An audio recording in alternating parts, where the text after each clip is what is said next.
Haleluya, haleluya. Saya Pendeta Frankie Kombaitan. Kami ada di sini. Saudara, luar biasa, di hari ini adalah hari Minggu kita berbakti dan memuliakan nama Tuhan. Dan saya percaya kita gereja-gereja memuji Tuhan, setiap gereja menyembah Tuhan. Bahkan setiap anak-anak Tuhan juga berdoa dan memuji Tuhan. Dan ada hal-hal yang luar biasa hari ini saya sampaikan kepada saudara, bahwa segala sesuatu yang Tuhan buat itu indah dan tepat pada waktunya. Tuhan punya rencana kepada saudara indah, Tuhan punya maksud saudara indah. Itu sebabnya di hari-hari ini mari kita selalu mensyukuri apa segala kebaikan Tuhan. Kita selalu mensyukuri bagaimana Tuhan itu baik. Saya Pendeta Frankie Kombaitan menyampaikan satu hal kepada saudara hari ini. Ingat baik bahwa Dia adalah Tuhan dan Raja kita. Dia adalah Allah yang telah mati bagi kita di atas Golgota. Bahkan firman Allah berkata bahwa darahnya tertumpah untuk kita. Ketika darahnya tercurah untuk kita, maka satu hal saya beritahu kepada saudara, bahwa Dia berikan penebusan yang kekal bagi saudara. Tetap saya beritahu, Dia berikan penebusan kepada saudara.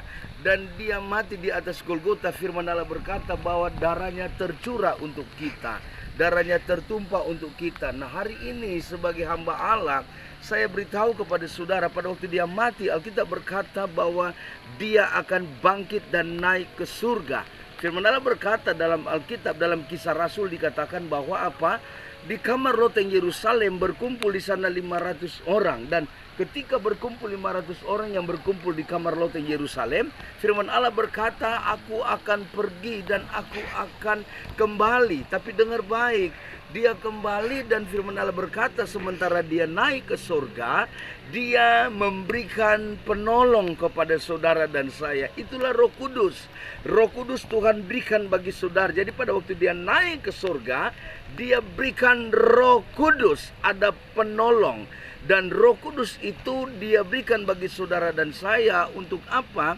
Supaya kita dapat melihat bahwa Roh Kudus akan menyertai saudara. Roh Kudus akan menolong saudara, sebab Dia adalah roh kebenaran, roh yang memerdekakan. Engkau menatap saya dan berkata, pendeta, saya terikat dengan masalah, saya terikat dengan beban yang berat, saya terikat dengan sakit penyakit. Maka firman Allah berkata, Roh Kudus Dia akan memberikan kelegaan. Firman Allah berkata apa? Pada waktu kita berdoa, bahkan Roh akan membantu kita untuk apa?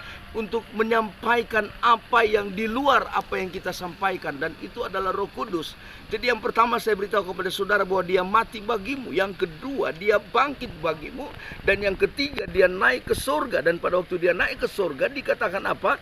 Dia memberkati. Dia memberkati dengan apa? Dia berikan Roh Kudus. Nah, Roh Kudus adalah roh penolong, roh penghibur. Hari ini engkau menatap saya dan berkata bahwa, pendeta, apakah Roh Kudus bisa menolong saya? Sebagai hamba Allah, saya pastikan bahwa Roh Kudus akan menolong saudara. Itu sebabnya mari minta Roh Kudus. Dia akan berikan kelegaan, Dia akan berikan jalan hidupmu, Dia akan menuntun hidupmu. Bahkan firman Allah berkata bahwa Roh Kudus dalam bahasa asli berkata adalah parakletos, Dialah penolong. Tapi Roh Kudus juga itu adalah dunamis. Dunamis menjadi kata dinamo. Dinamo menjadi kata dynamite. Dynamite itu adalah alat peledak. Dia sanggup menghancurkan masalahmu. Dia sanggup menghancurkan segala problemamu. Itu sebabnya hari ini saya ada di daerah Meikarta. Saya beritahu kepada saudara bahwa Tuhan menolong saudara. Roh Kudus menghiburmu dan bersama dengan Yesus kita cakap lakukan perkara-perkara besar. Hari ini lihat, Roh Kudus menuntun saudara. Roh Kudus akan menolong saudara. Bahkan Dia akan menyertai setiap hidupmu. Jangan dukakan Roh, tapi biarlah Roh Kudus itu ada dalam hidupmu dan engkau selalu hidup di dalam Roh Kudus. Minta Roh Kudus tuntun hidupmu, minta Roh Kudus tuntun langkah dan perjalananmu. Maka saya percaya bersama dengan Tuhan di dalam Roh-Nya yang kudus, engkau akan cakap lakukan perkara-perkara besar. Hari ini saya percaya engkau diberkati oleh Tuhan dan nama Tuhan dimuliakan. Haleluya. Amin.